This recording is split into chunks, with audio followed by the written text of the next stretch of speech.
They were cursed with exile, hunted, homeless, no land, no allies, and no chance. And yet, they built a floating city, conquered millions, and became gods of war.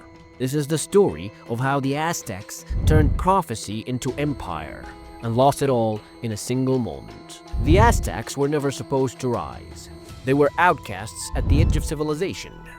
But by year 1500, they ruled one of the most powerful and terrifying empires the world had ever seen.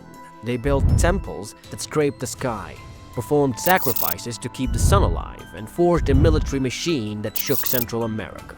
In this video, we dive into the rise and fall of the Aztec Empire, from their humble beginnings and violent religion to the shocking betrayal that ended their reign. Stick around, because the way it ends will blow your mind. The people we now call Aztecs weren't always known by that name. Originally, they were the Mexica, a nomadic tribe moving from the north into the Valley of Mexico sometime in the 12th century. But they didn't arrive as conquerors. They were dirty, poor, unwanted. The more established cities in the region looked down on them as uncivilized brutes. They came begging for refuge, offering themselves as mercenaries and laborers. They were constantly driven out, betrayed, and even enslaved. In one instance, the king of the city of Calhuacan allowed them to settle, then turned on them when they sacrificed his daughter to their god. But the Mexica had one thing others did not: a prophecy. Their god, Huitzilopochtli, promised they would find a land destined for only them, and they would know it by a sign. That sign was an eagle perched on a cactus devouring a snake. Years passed by as they wandered, awaiting the sign of their promised land. One day, in the middle of Lake Texcoco, they saw it. The exact vision. Not on land, not on fertile plains, but on a swampy, floor-prone island in the middle of a brackish lake. In 1325, they began building Tenochtitlan. Tenochtitlan should have failed. It was built on waterlogged land. But the Aztecs weren't ordinary. They engineered a miracle. They drove wooden stakes into the mud to stabilize the ground. They built chinampas, which are floating plots of earth and vegetation used to grow crops directly on the lake. Basically a tiny artificial island. They constructed canals like street, causeways that stretched across the water, and aqueducts that delivered clean drinking water into the heart of the city. By the 1400s, Tenochtitlan had become a marvel of the world, with over 200,000 people, making it larger than any city in Europe at that time. It had markets that buzzed with commerce, temples that loomed like mountains, and a skyline dominated by the amazing Templo Mayor, a double pyramid at the city's center. It's sort of like the signature of the Aztecs Empire. But it wasn't just innovation that made the Aztecs powerful. It was war. You see, the Aztecs believed their gods demanded blood, human blood, to maintain the universe, especially the deity Huitzilopochtli, their sun god and war god. In their belief, without sacrifice, the sun would fall and the world would end. And so they turned warfare into a sacred duty. In the year 1428, they formed the Triple Alliance, uniting Tenochtitlan with Texcoco and Tlacopan to overthrow the dominant empire, Tepenac. That alliance became the backbone of the Aztec Empire, and with every victory they demanded tribute: food, gold, textiles, obsidian, feathers, and most importantly, people. Prisoners of war were marched back to the capital to be sacrificed on temple altars. While still breathing, priests would slice open their chests and rip out their still-beating hearts, offering them to the gods. Their blood would pour down the temple steps. To them, this wasn't cruelty, it was cosmic responsibility. Their vicious campaigns of war were named Flower Wars. They were fought just to collect sacrifices. Warriors are to be captured, not to be killed, and the more captives a soldier took, the higher his status was. This wasn't a military culture, it was a war cult, and it made them unstoppable. By the early 1500s, the Aztec Empire controlled a network of over 500 city-states, stretching from the Pacific Ocean to the Gulf of Mexico. However, it was not an empire of unity. It was an empire of fear.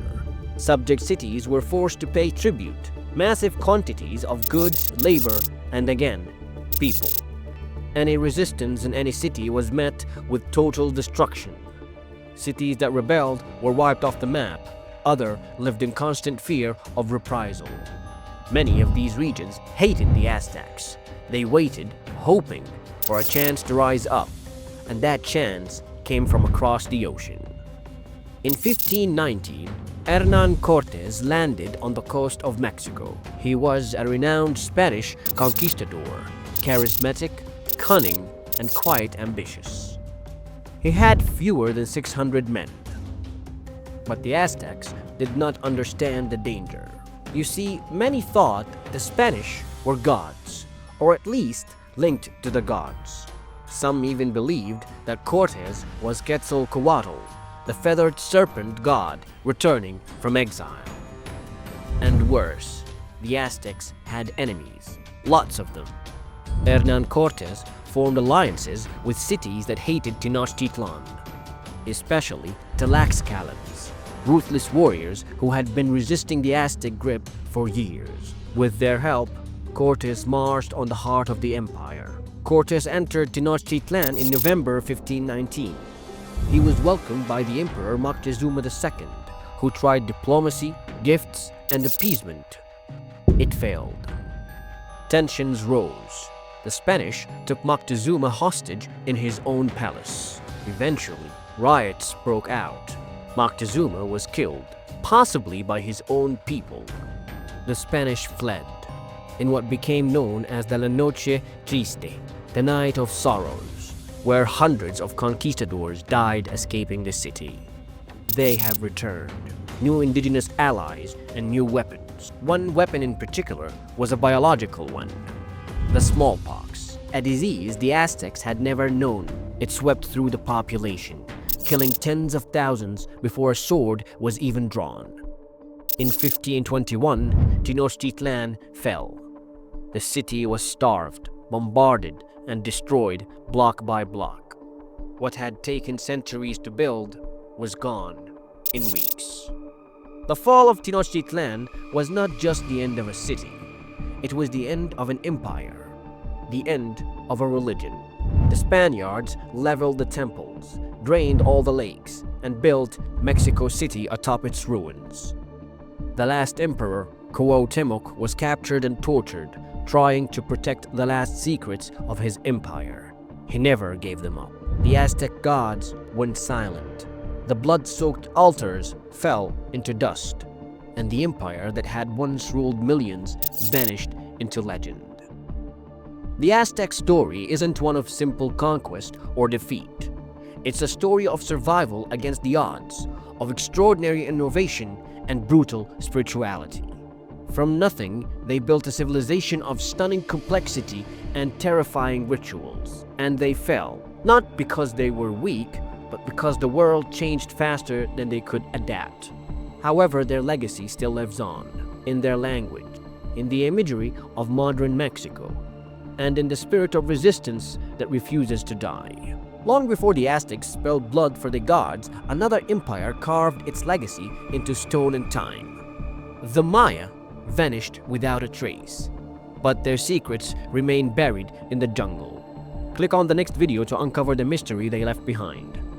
Don't forget to give this video a thumbs up and subscribe to our channel.